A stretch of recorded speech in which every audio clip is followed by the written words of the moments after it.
And what's amazing, you're not picking up highway noise on this. That is amazing. You'd think trucks and everything else you'd hear. Well, they got all the headsets now, though, where you can be on a microphone of a headset and it not hear the truck noise in the background or anything. Have you talked to Big Mike today? I did. Everything going good on that job? Everything's going wonderful on it. He's just waiting for some siding to get back to him. Okay. All right, folks, March the 20th, 2019, and this is kind of an impromptu session we're going to do. I was back in the office a few minutes ago, and an old buddy and a friend, a business associate happened to drop by, Johnny Wood. So I asked him if he wouldn't mind sitting down with us for a few minutes, and let's just talk about some things. Johnny owns Wood and Son Log Homes out of New Braunfels, Texas, and is an integral part of the Satterwhite family. We have to go way, way back, and this is really kind of neat to me.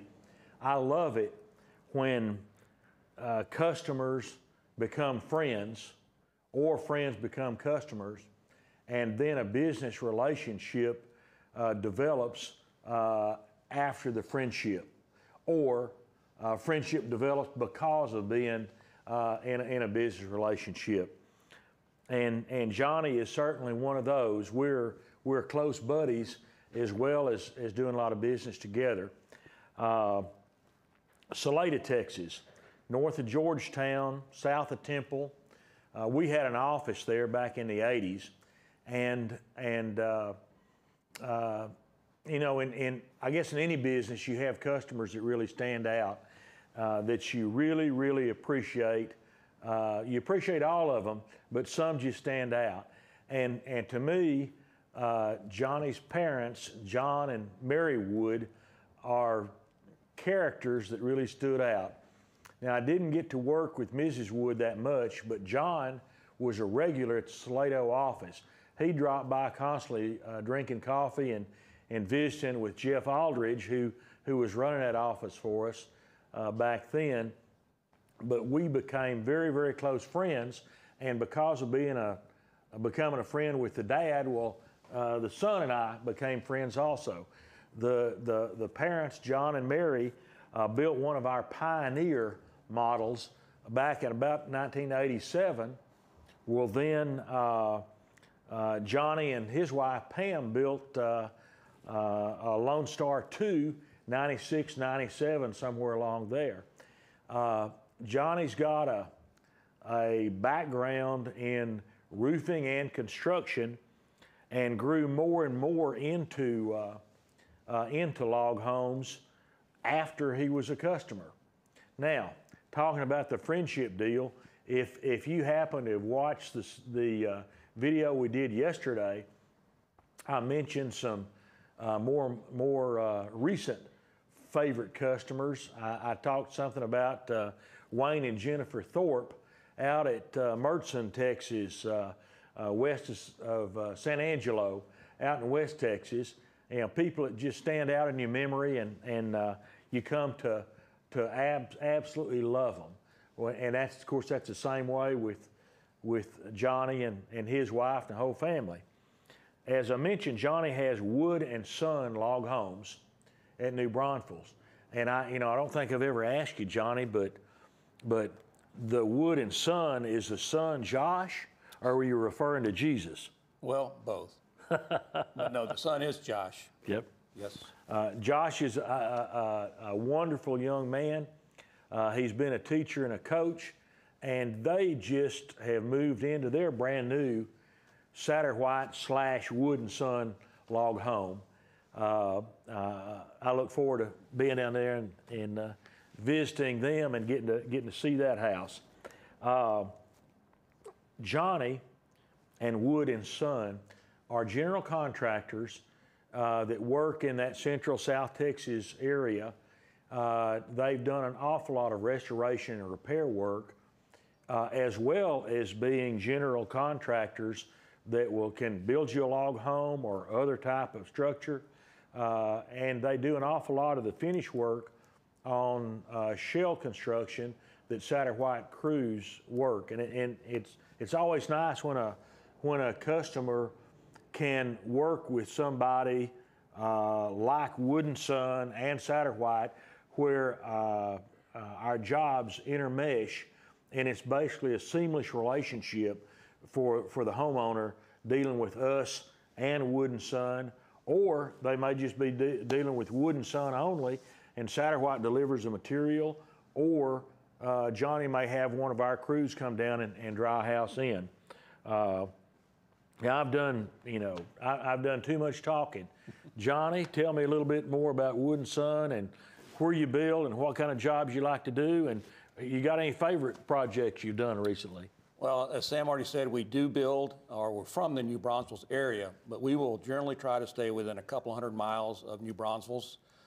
We do have, or we're gearing up to go a little further away, where we've got a couple of RV trailers now where we can take them on site and stay on site. Good. In fact, my RV even is shared at my home right now, and I use it as an office. So, which is, I don't mind being in an RV office at all. It works very well for me. Well, of course, Johnny, that tells me you're smarter than you look. Well, hey, looks are deceiving sometimes. Forever, I've tried to talk our crews into using RVs, motorhomes, something so that they can stay on a job site. We've only got 1 out of 7 crews that do that on a pretty much continual basis, and it works so well. Now going way back in time, back in the, I don't know, late 70s, early 80s, I bought a bunkhouse type RV. I made a mistake. It was just a little bit too small. And I had one of our construction crews try it out, and that didn't last very long at all, because construction guys can tend to get a little bit rowdy, and you don't want to pack them in too close quarters day and night. That's right. And so in that case, it didn't work. But well, that crew that you just mentioned, they've worked on a couple of my houses that have the RV and the trailer, and I think they have also a motor coach. Yeah. And it's a sight when they pull up, because here's about a 38-foot to 40-foot motor coach pulling a 28-foot RV behind it. Yeah. So it's a pretty neat sight when they pull up, on site. And that particular crew is run by Shannon Key, who is a buddy of mine. He's only been with Satterwhite for a few years, but he had been building log homes for several years before he came on board running a crew for us. And of course, they're all wonderful guys that we've got working, but Shannon's he's a favorite. He's a really nice guy. He's a good Christian man, which most of our folks are anyway. And thinking of that, Johnny is some level of pastor, preacher. You know what? I just try to live my life, regardless whether I'm a pastor, preacher, or not. So for the Lord.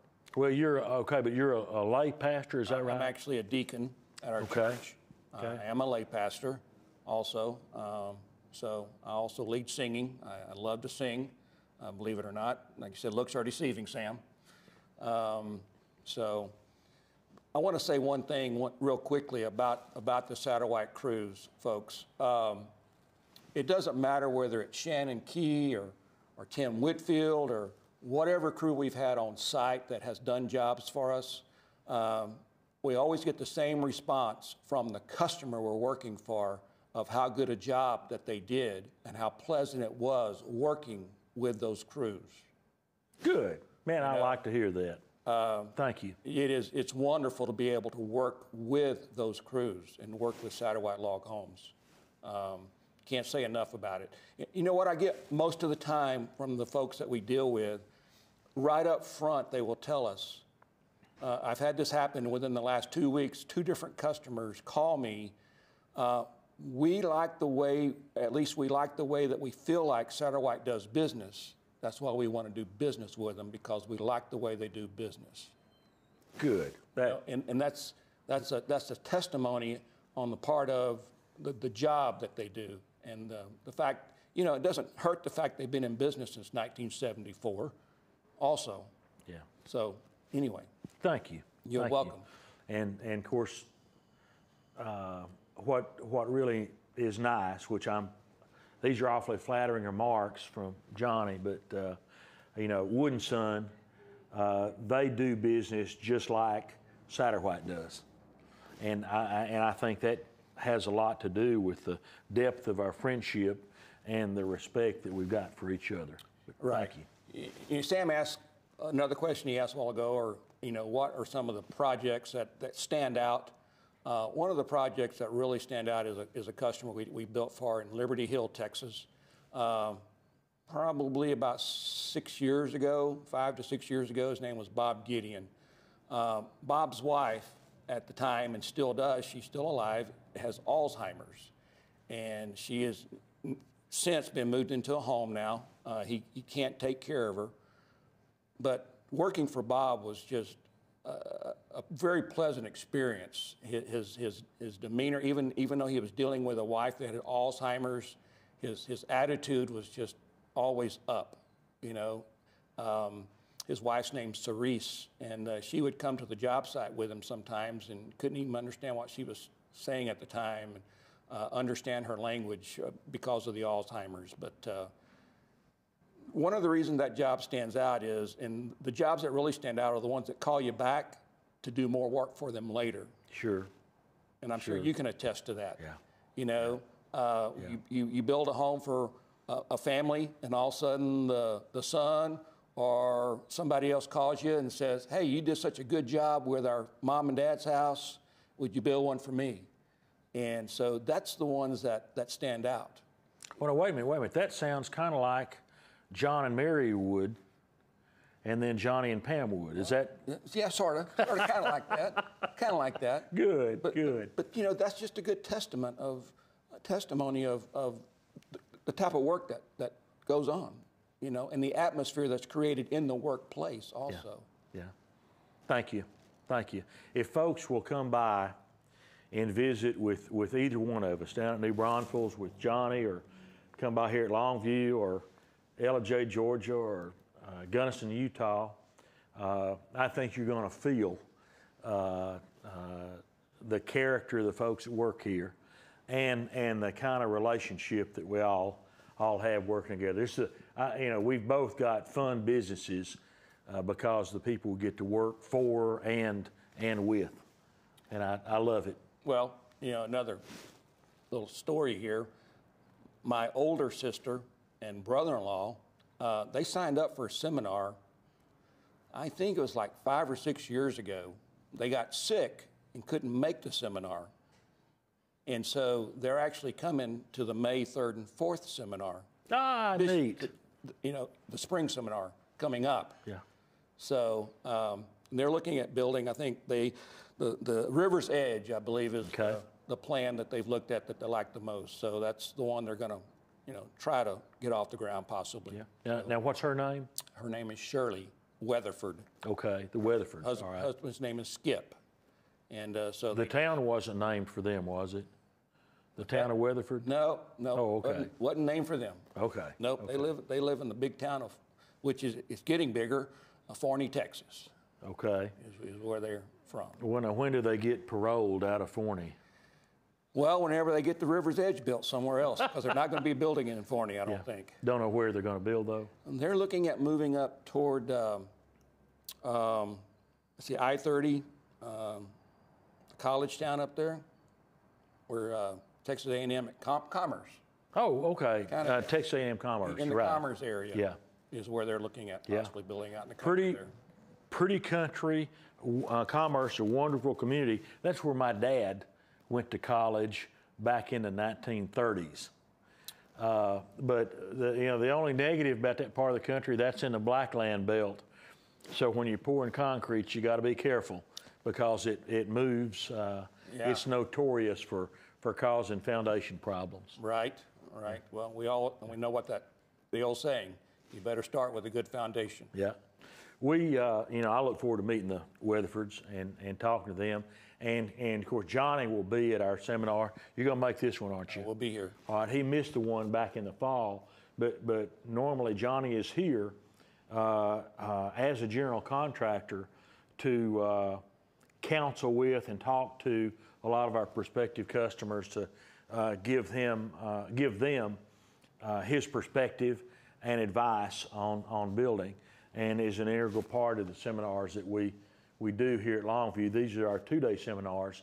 Then we do 1-day seminars in LJ, Georgia, and we'll do one in Utah this year also. A while ago, Joe and I were talking, and just talking about coincidences.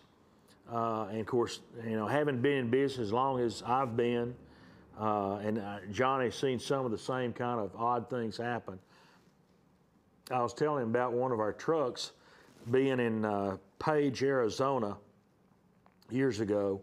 We used to run over the road going to our mills, either Colorado or to Gunnison, Utah, picking up material. Well, we would backhaul something to help pay for the freight expense, and we hauled hundreds of loads for Preferred Manufacturing Company in Mount Pleasant, Texas, just 50 miles up the road here.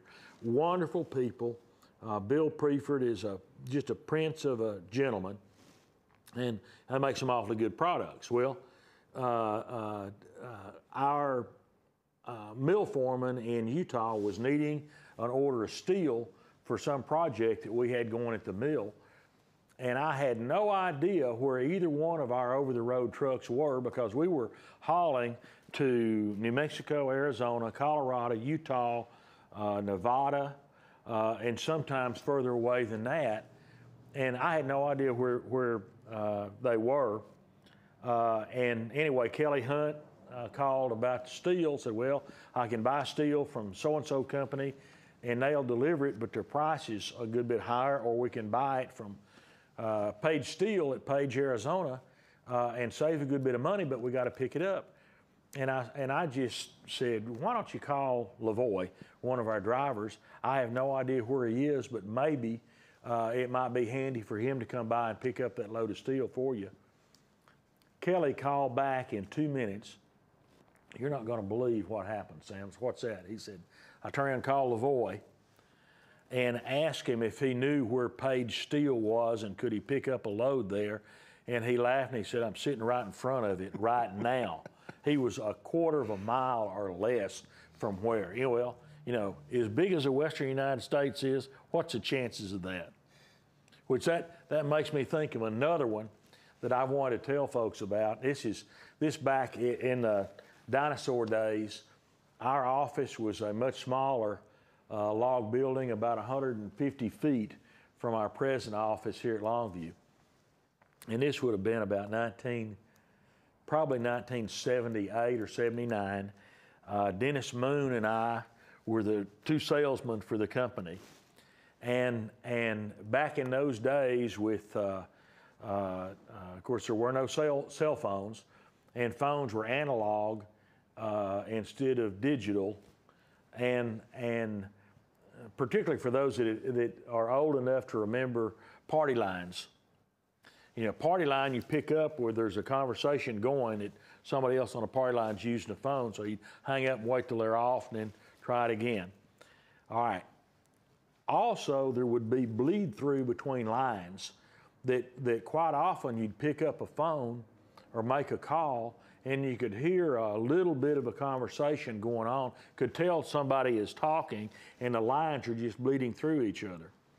Well, this one day, this would never happen again in a million years. I picked up the phone in the old office and I'm going to make a call. Well, there is a clear as a bell phone conversation going on in my ear. Okay, and this was, I believe the man's name was Mr. Clevenger. He had built a log home at Big Sandy, Texas, which is 30 miles from here, I guess. But remember, this was a long distance call. Right. Okay, from me to him, him to me, or the conversation that he was having was with his son at Memphis, Tennessee. But it was it's just like picking up an extension. Everything was clear as a bell. And Mr. Clevenger was talking to his son. The son was saying, "Dad, would you go over to Satterwhite's this afternoon and order me, I forget, 2,400 lineal feet of 6x8 logs. I need X number of tubes of caulk and X boxes of spikes." Okay, what's the chances of picking up a phone, having bleed through that's plain enough to hear, and the conversation be about your business at that exact moment? Now, all right, Mr. Clevenger came in the office that afternoon, and I had sat there not believing what I was hearing, and I'd written this down, and I had a log order for his son already written out. And he walked in and I handed it to him. I said, "You're here to order this." "Well, yes, I am." He never believed that he assumed that his son had turned around and called to tell me what he needed. He never believed that I heard this over the phone just by sheer coincidence. But a lot of neat things have happened over the years, and as any of you that listen to some of these other videos can attest to, I've got plenty of stories, and I hope, well, if these go on long enough, I'll be telling the same ones twice, and so hopefully it's a different crowd, so they don't know that I've forgotten and have already talked about it. But how's family doing? Family's doing wonderful. As I said, you learn how well you get along as a family when you have a son, a daughter-in-law, a 3.5-year-old granddaughter, and an 8-month-year-old grandson all living under the same roof with you while you're building their log home. And it all worked out well. What did that make you rush up getting theirs finished? There is some incentive that happens there when you have that scenario. So, that's neat, but it was a fun experience. It was a great experience. It was. That's great. I'd do it again, all over again, with my daughter and her son-in-law and my 16-month-year-old grandson if they would build a log home. Okay, now how many grandkids? At 3. Okay, and see, I'm ahead of you. Trevon and I have got 5.5. Well, 5 2/3 maybe. Lindsay, our youngest daughter, is going to present us grandchild number 6 in June, and it's another little girl. That'll make us 4 boys and 2 girls. Life is sweet. And I may mess this up, but I want to tell a story. I'm going to tell a story if I can. Right. Since we're on kids, and I don't know how it can tie in, but I think it will tie in quite well, and maybe you can help it tie in after I tell the story. So there was a soldier who was getting out of the military, and he calls his mom and dad, and he calls them up on the phone, and they knew he was going to be coming home soon. So he says, "Hey," and he's talking to his dad. He said, "Hey, Dad, I've really become friends with a very nice young man over here, another soldier. He's getting out of the military at the same time I am, and we're going to be coming home together." And he said, "The only thing, Dad, is," he said, "I would like that young man maybe to come live with us." And the dad said, "Well, okay, we might, but yeah, we could probably make that happen." Well, then the son went on. He said, but I got to tell you, this young man, he has a leg missing and an arm missing." And, the dad said, "Well, I don't know about that, son." He said, "He's going to need extra care. I'm just not sure that we're going to be equipped to be able to take care of that young man or not."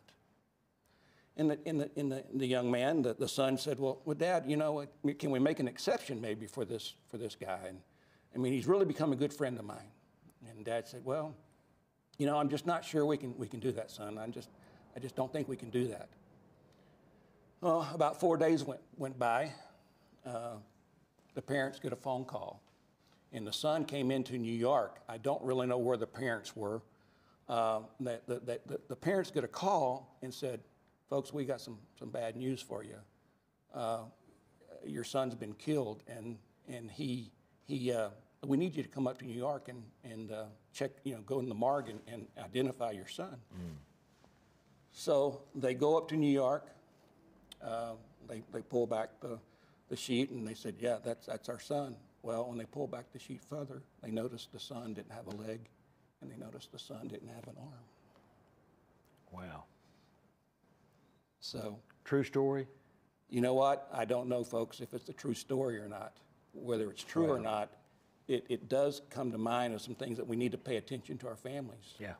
To what they're telling us. Johnny, you're not supposed to give me a tearjerker here with people watching. But. You know what? This story has meant so much to me. I've read it a couple of times now, and it's come across social media a couple of times that I've had a chance to read it a couple of times, and it just touched my heart. Yeah. And it makes you start thinking about your kids, and not just your own kids, but just families in general. Yeah. We need to pay attention to them. Wow. Yeah. That's too true. You telling that made me think about you know that a lot of us here at Satterwhite are involved with a group called Combat Warriors, which is something that's near and dear to my heart. We have our board meetings here at the office, and got one tomorrow night, by matter of fact. But Combat Warriors is there to support injured soldiers. Mm-hmm. We have a deer hunt out at our ranch every November. That was our initial event when we got this chapter started. I don't know, 6 or 7 years ago. But we bring in special forces wounded. Some of them are still active. Some of them have been medically discharged or otherwise. But we had a situation about, I guess it was probably 3 years ago. Some of these guys have got, a lot of them have PTSD or physical impairments of all kinds. We have a lot of guys that have missing limbs. Single, multiple. Had one that comes to mind, a guy named John Masson, very special Christian guy, wonderful person, who had no legs and one arm. But he would not let you do anything for him. He was that independent. But the one I'm thinking about that goes back to your story, we had one guy, and this is, I think, 3 years ago, who had broken his neck in a night jump from, I don't know if it was a plane or helicopter, but he's a paratrooper. And he was quadriplegic. Well, his buddy in either Iraq or Afghanistan, I don't remember which one he was in, his buddy took over his caretaker, which would be a terrific job to have. But at our parade or motorcade, if you want to get more military about it, that we have going out to the ranch for this big hunt, we've got school kids that turn out. They're waving flags. They've got signs. These guys are unbelievably moved by what they see. Excuse me. The outpouring of support that East Texans have. This guy is in his truck, which has been totally customized to accommodate his physical problems. His buddy is driving. They go by a school. And of course, mind you, he is a quadriplegic. And I'm certain he can't feel anything from his neck down. And he goes by a school, and all these kids are out waving flags, signs. And he said, he told his buddy, I feel goosebumps all over. Well, yeah. that one situation, that moment, if it was that moving to that guy, makes it all worth it. Amen. Yes, it does. And we get those of us that work with Combat Warriors. We get a lot of thank yous from people in the community, and especially from the people that we're serving at the events that we do. But those of us that do the giving for this, we get a lot more out of it than they do. Yes. Okay. Anything else you want to wrap up with, Johnny? Wrap up with a couple that I met with last week. They live out in the Midland, Odessa area. They came into the Austin area because they have a son, a daughter-in-law, and now a 9-month-old grandson or granddaughter, excuse me, I don't remember, but they have a 9-month-old grandchild. These are the Taylors that I met with. We met at a restaurant in Green, Texas. That's not G-R-E-E-N, but that's G-R-U-E-N-E. Not Gruen, but Green, Texas, is the way it's pronounced down there. But anyway, they came in, we met at a restaurant, and so Donna said, you know what? They asked me what it was going to take me to move from Midland, Odessa to Austin. And I told them a log home and a grandkid. So we've got the grandkid, and so we're talking to you now to work on the log home. That's great. That's great. So, of course, I don't know if you've been to Midland, Odessa in years or not, but you'd be hard pressed to find a piece of land big enough to put a log home on that wasn't already occupied but with an oil or gas well. True. Right now. True statement. But I was through there a couple of months ago, and I was blown away. I bet we drove 100 miles and could continuously see drilling rigs that whole 100 miles, gas wells flaring off. Wow. And it had to look like Saudi Arabia years ago, whenever their oil boom went on. But West Texas is, you just can't believe it. There is so much oil and gas activity out there. Back to the Taylors, I just want to say that it's nice to get in on this process, this part of the process up front. Yeah. Where they don't even have property yet, they don't have any land yet. They're saying, here's our budget, rather than, we've already got land, but here's our budget. We have to put land in there too now. Yeah. So it's nice to be on the front end of things in that situation, so you can help them find their property and walk with them through the whole process of the build. Absolutely. Well, and of course, I know a lot of the times you don't have that luxury. That's right. We do an awful lot, unless it's somebody you bring to us that you've already walked them through the first step. But it's so neat to meet new people, become friends with them, and get deeply involved in their dream. And this is a dream deal. Well, that's on my business card. I think it says making your dreams come true one log at a time. I like that. So that's what we do. We try to make, just like Donna Taylor, we're going to try to make her log home dream come true. Good. Johnny Wood, thank you again. Thank you, Sam. Appreciate you.